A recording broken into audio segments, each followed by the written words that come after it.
What's good, YouTube? It's your boy MG Nas, and I'm back again with another 76ers YouTube video. And today, man, um, before we get into this video, make sure y'all like, comment, share, and subscribe. As we are on the road to 100 subscribers, we are currently at 88. So I appreciate if all of you just hit that like, subscribe, and share button. Share it out to your friends, family, and sports fans around the world. And let's get right into this. First off, I want to say I'm back. I took about a week off after the 76ers stream. I didn't take a week off because we lost. I took a week off because kind of just clear my mind and just because the unfortunate events that have been going on lately. So, um, I just wanted to kind of clear my head a little bit and just get back into the groove of things and life and all that. But I'm back nonetheless. So let's get right into this.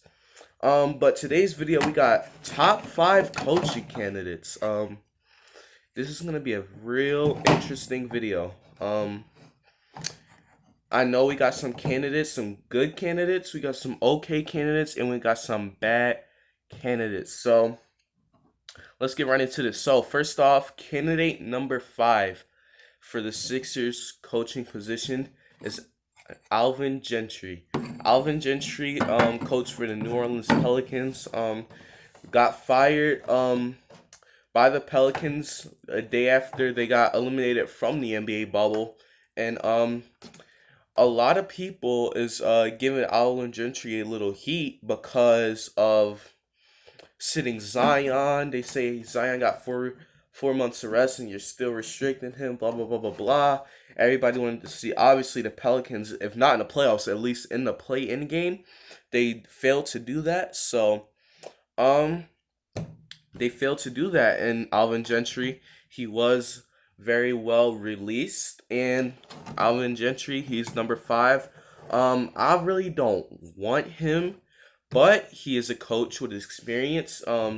He has been to the playoffs before, but like I said, if you're gonna hold your players back, that is it's not gonna be good for developing players, for getting players in good shape. And we have a center in Joel Embiid who we need him to be in good shapes in order for him to stay healthy. And if Alvin Gentry can't do that, then he's not the coach for us. But he is a good coach nonetheless, and anything better than Brett Brown, he is better than Brett Brown. And number 4, Jason Kidd. Now, Jason Kidd, this is an interesting candidate. See, he was an unbelievable player for the New Jersey Nets, and he also, I believe, he has some time in the Sacramento Kings. He I put him at number 4 on this list because he is a successful assistant head coach right now, but he was with the Milwaukee Bucks with the head coaching job, and I think he only made the playoffs once with the Milwaukee Bucks. That's not enough playoff experience for me. Like I said, great player, phenomenal player, but as a coach, he's been a little iffy. He's been a little and he's, like I said, he's doing good with an at the assistant coaching position. With the Los Angeles Lakers, right under Frank Vogel.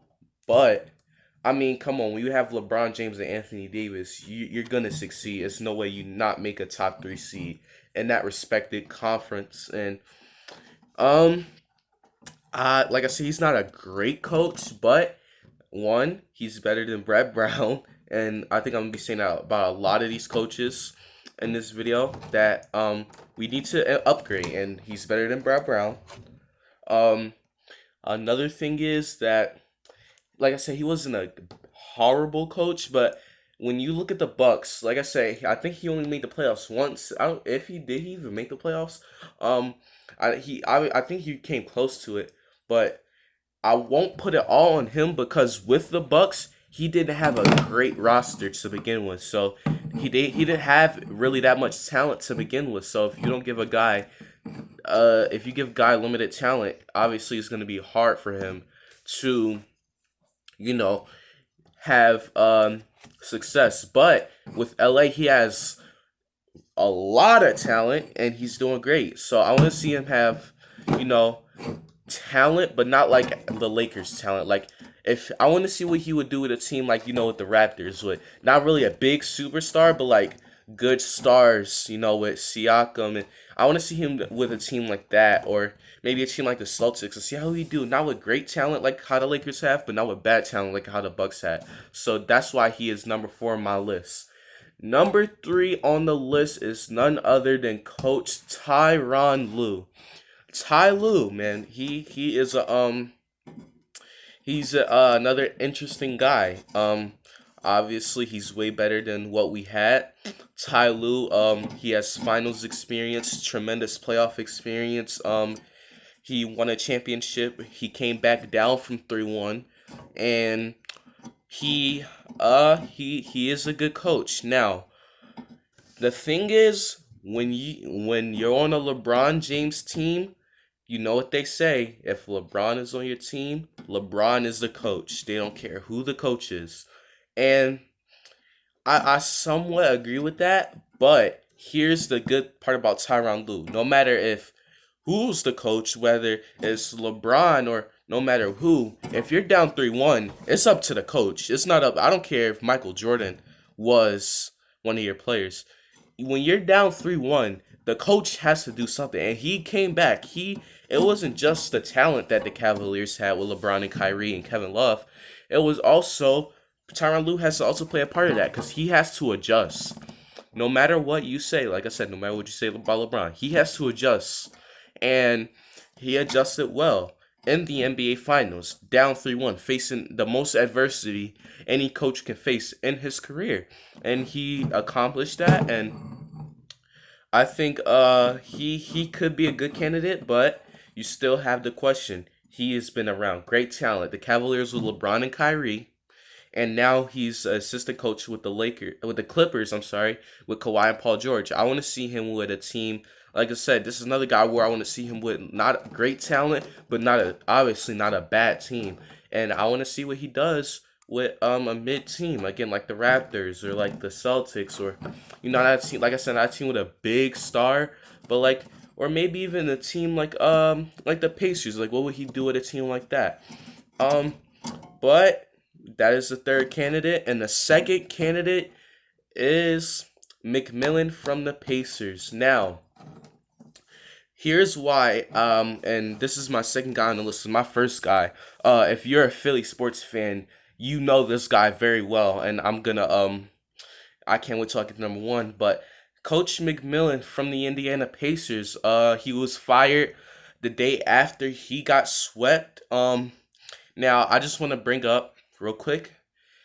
Yes, he got swept just like the Sixers did. But you want to know something about him? He got swept. Yes, he did. But he was missing his best player, arguably. He was missing Jeremy Lamb, who's one of their 3-point scorers off the bench. And I know you're like, oh, that doesn't make an excuse, but I mean, when you had to scheme against a team like the Miami Heat without your best player and one of your key shooters, that is hard against a team like the Miami Heat. And you know, um, and he tried to adjust. And here's the difference between him and Brett Brown.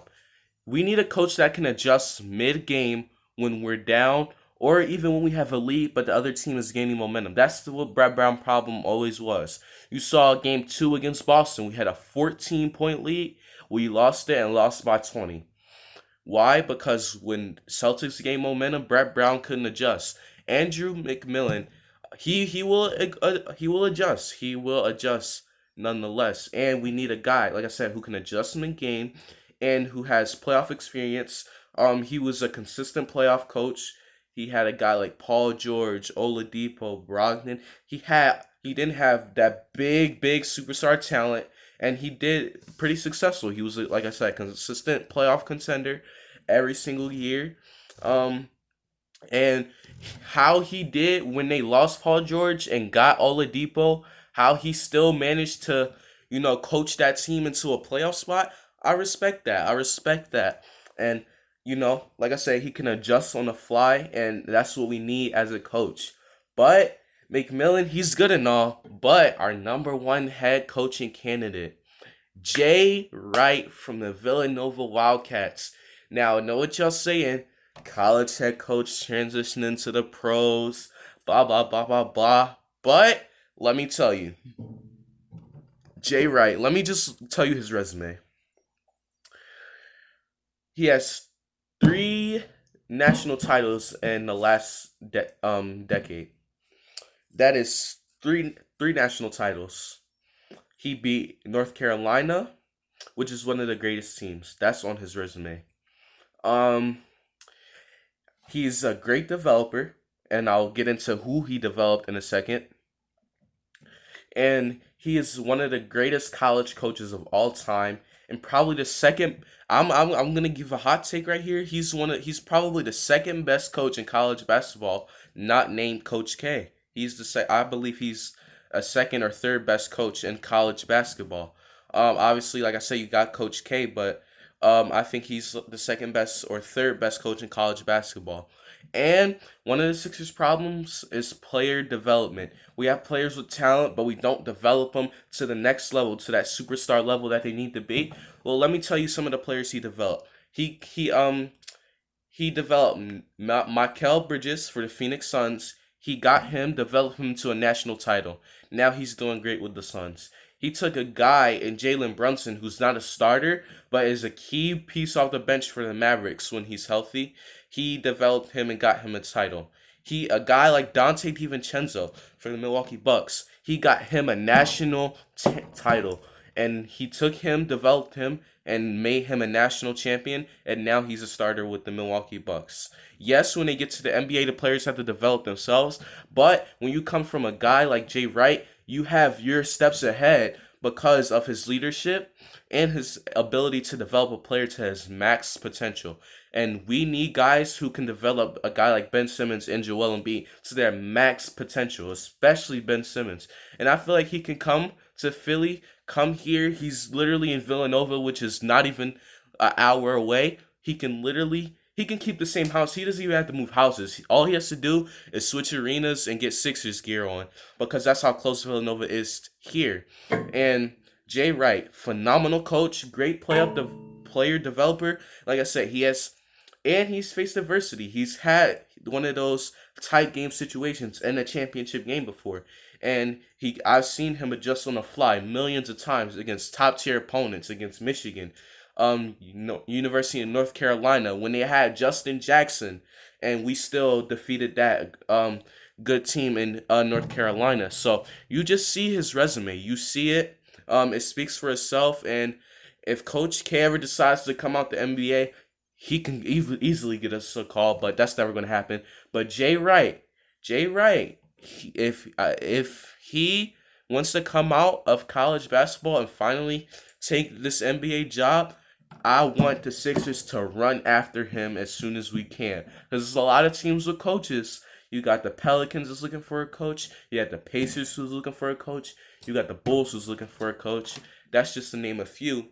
And you also got people like the Brooklyn Nets looking for a coach. And yeah, man, so that's my top 5 coaching. Honorable mention is Kenny Atkinson. Kenny Atkinson, the reason why he's not at number 5 for me, and he's just an honorable mention, is because yes, was it necessarily fair? He got fired from Brooklyn. No, he didn't do anything wrong. But my problem is you can't. And this was a rumor. Like I said, I don't know how true this is, but I heard DeAndre Jordan demanded the starting job over Jared Allen, and Kyrie Irving still wasn't agreeing with Kenny Atkinson. Like I said, these are just rumors. I don't know how true it is, but if your players are comfortable to talk to you in these type of ways, you're not going to be able to deal with a big personality like Joel Embiid, and that's why he's an honorable mention and not in the top 5. He would have been number 5 if those rumors were number true. But yeah, so that's it for the video today. Make sure if y'all enjoyed it, hit the like, hit that subscribe button if you're new, hit the share button, because we want to get to 100 subscribers. We're at 88. Make sure you share it out to your friends, family, and sports fans around the world. It's your boy MG Nas. It's been a pleasure making this video for y'all. The underrated tour continues, and I'm out. Peace.